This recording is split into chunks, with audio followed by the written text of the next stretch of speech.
Assalamualaikum warahmatullahi wabarakatuh. Innal hamdalillah alladzi nahmadu wa nasta'inu wa nastaghfiruh wa na'udzu billahi min sururi anfusina wa min sayyiati a'malina. May yahdihillahu fala mudhillalah wa may yudlil fala hadiyalah.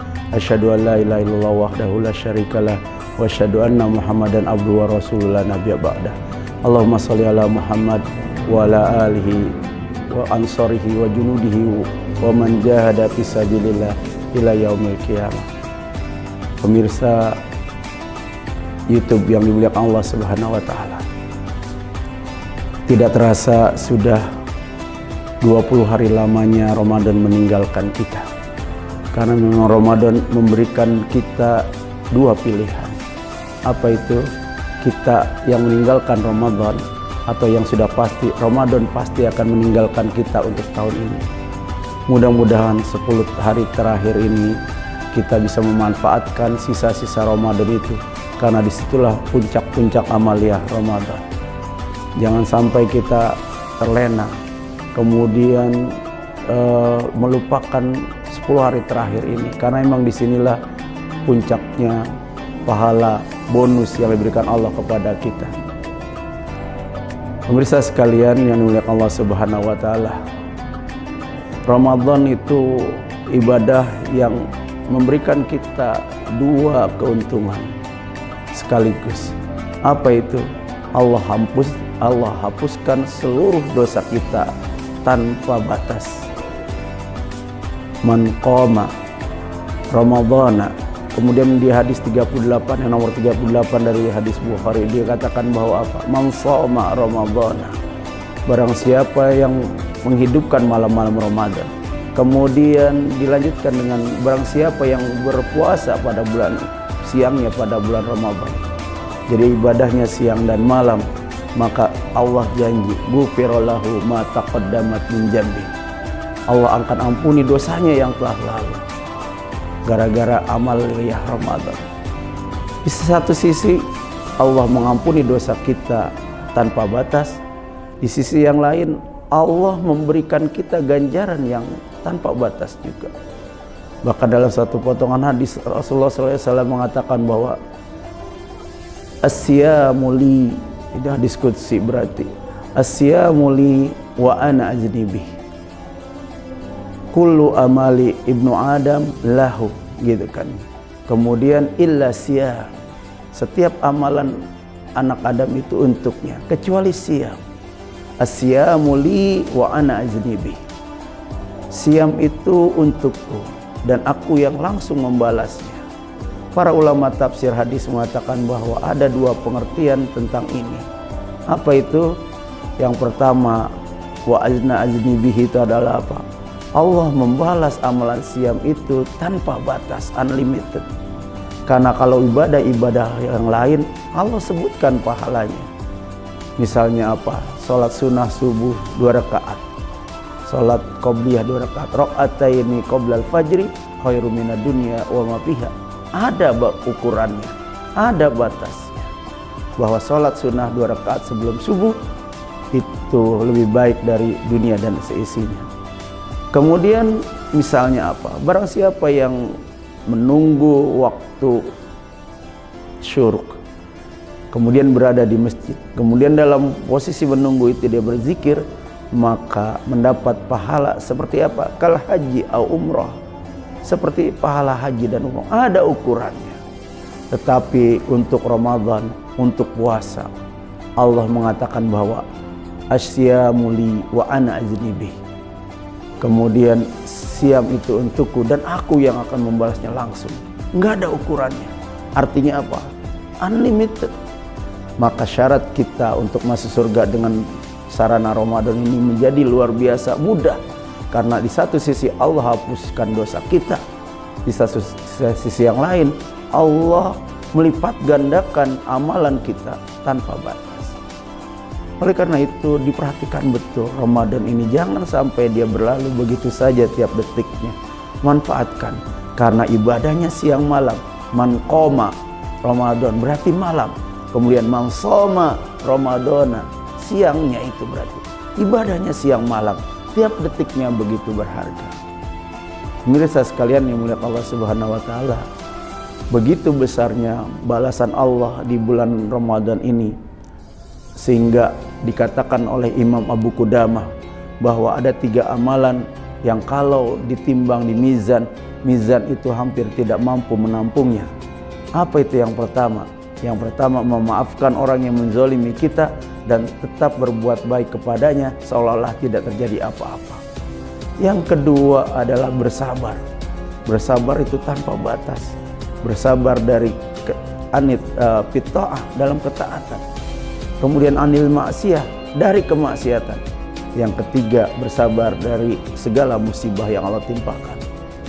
Kemudian yang ketiga menurut Imam Qudamah, amalan yang membuat mizan itu hampir tidak mampu menahannya, saking beratnya timbangan itu, adalah asyam. Melakukan amaliyah Ramadan. Orang-orang yang mendapatkan Ramadan kemudian melakukan amaliyah dan memanfaatkan Ramadan itu. Oleh karena itu, pemirsa sekalian yang mulia Allah Subhanahu wa taala, jaga betul benefit, keuntungan yang Allah berikan di bulan Ramadan ini. Jangan sampai kita rusak dengan sesuatu yang bisa merusak. Pada kesempatan yang singkat ini, saya sampaikan 2 saja. Sesuatu yang sangat merusak, bahkan menghanguskan amal kita. Bahkan Allah memperingatkan kita di surat Muhammad ayat 33, ya ayyuhalladzina amanu atiiullah wa atiir rasul wa la tubtilu a'malakum. Hai orang-orang yang beriman, taatilah Allah, taatilah Rasul, jangan kamu hapus, jangan kamu hanguskan amal-amal kalian. Artinya apa? Ternyata Allah sudah memperingatkan bahwa pahala kita yang besar di bulan Ramadan ini bisa saja hapus. Apa itu amalan yang menghapus atau kerjaan-kerjaan yang menghapus amalan kita? Yang paling utama adalah, para ulama sepakat, adalah kesyirikan. Syirik itu menghapus menghapus amalan kebaikan kita apapun banyaknya. Allah memperingatkan kita di surat Al-An'am ayat 88, lau asyraku lahabita anhum ma kanu ya'malun. Jika kalian syirik, jika kalian musyrik, mensekutukan Allah dengan segala sesuatu, maka apa? Lahabita anhum ma kanu ya'malun.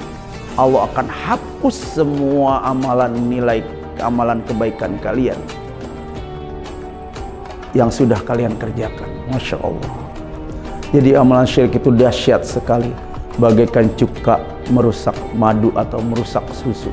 Setetes cuka dapat merusak sebelangga, seember madu atau susu. Begitu pula amalan syirik. Sekecil apapun syirik itu, kemusyrikan itu merusak amal kita, bahkan nilainya sampai 0, sampai hangus habis. Oleh karena itu, jaga betul sikap ini. Walaupun syirik yang kecil, misalnya mempercayai bahwa angka 13 itu adalah angka sial, percaya bahwa rumah tusuk sate itu rumah yang membawa sial dan tidak bisa dibawa untuk bisnis, tidak mendatangkan keuntungan. Percaya bahwa laut ada yang mengendalikan, ada ratunya, kemudian harus ngasih persembahan, sedekah laut dan seterusnya. Belum lama ini viral, ada yang percaya bahwa langit itu bisa dikendalikan oleh seseorang, seolah-olah dia bisa mengendalikan cuaca. Dia mengatakan bahwa di langit ada teman-temannya, di langit itu ada AC besar, kemudian dia yang pegang remote-nya, dia mau turunin hujan atau dia mau berhentikan, dia yang bisa. Seandainya, dan Indonesia anehnya orang percaya dengan hal-hal begitu dan mendukung dengan alasan yang paling mereka sering gunakan. Apa itu? Di balik kata kearifan lokal, padahal di dalamnya ada kesyirikan. Oleh karena itu, jaga betul kemusyrikan ini, jangan sampai menghapus semua amalan kita.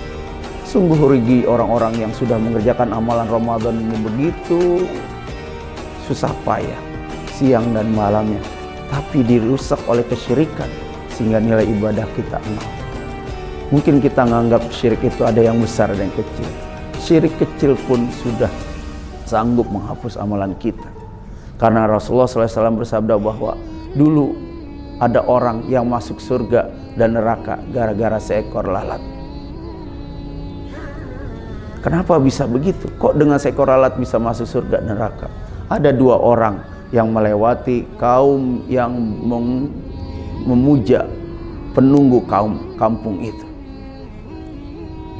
Syarat untuk melewati kampung itu adalah harus memberi persembahan kepada penunggu kampung itu. Maka dua orang tadi mempunyai sikap yang berbeda. Orang yang pertama mengatakan bahwa dia tidak punya apa-apa untuk dipersembahkan, tapi dia pengen mempersembahkan supaya bisa lewat. Maka warga setempat mengatakan bahwa nggak ngapa-ngapa, korbankan apapun, sekecil apapun yang kamu bisa korbankan, walaupun cuma seekor lalat. Maka orang tersebut menangkap lalat dan mengorbankan, dipersembahkan untuk penunggu kampung tersebut. Maka orang tersebut lewat dari kampung tersebut dengan selamat. Tapi kata Allah, kata Rasulullah SAW, Allah tetapkan dia masuk neraka. Karena apa? Karena mensekutukan Allah. Yang kedua, ada orang yang lewat kampung itu juga, kemudian diminta untuk mempersembahkan sesuatu untuk penunggunya. Kemudian dibilang, saya tidak mau mengorbankan apapun kecuali kepada Allah. Walaupun seekor lalat, iya, tangkap saja seekor lalat, tapi dia tidak mau. Maka orang tersebut dipenggal, kemudian Allah tetapkan dia masuk surga.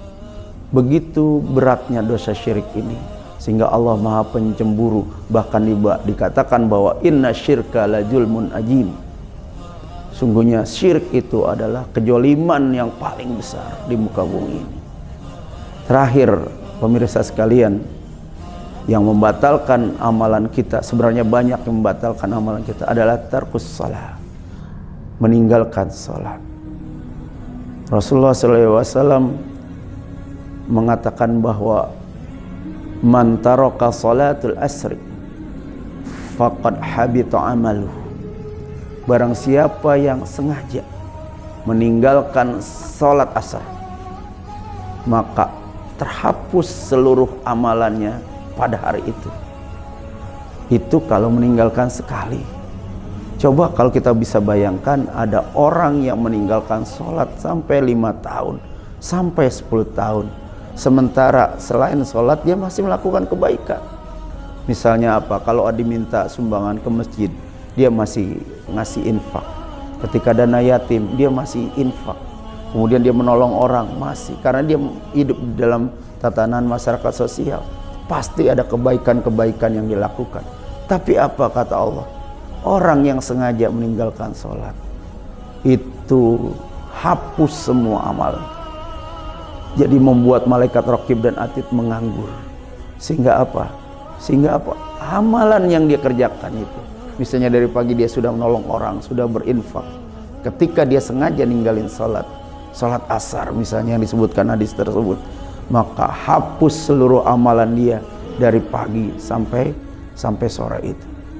Oleh karena itu, hadirin sekalian, pemirsa sekalian dimuliakan Allah Subhanahu wa taala, alangkah kita harus perhatikan betul, jangan sampai pahala kebaikan yang sudah kita tumpuk di bulan Ramadan ini hangus sia-sia karena dua sikap tadi, yaitu apa? Ada kesyirikan, ada kepercayaan bahwa ada sesuatu yang memberi manfaat dan mudarat selain Allah Subhanahu wa taala.